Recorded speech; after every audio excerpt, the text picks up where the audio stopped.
The Limited Liability Partnership, or LLP, works a little differently, although it's when two or more partners conduct business jointly, and again, the partners contribute to determine the ownership shares.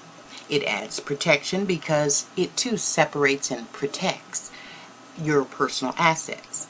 But it also limits your liability according to the interest you have in the business. Now, your interest in the business, in which one or more of your partners are liable only to the extent of the amount of money that the partner has invested. One specific thing about the LLP is a partner doesn't have personal liability for the negligence of another partner.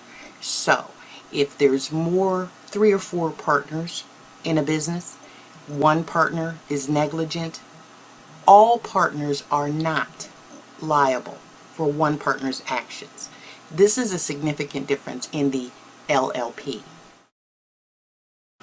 Failure to incorporate early. In partnerships, it's common for a partner to drop out early, a year into business or whatever.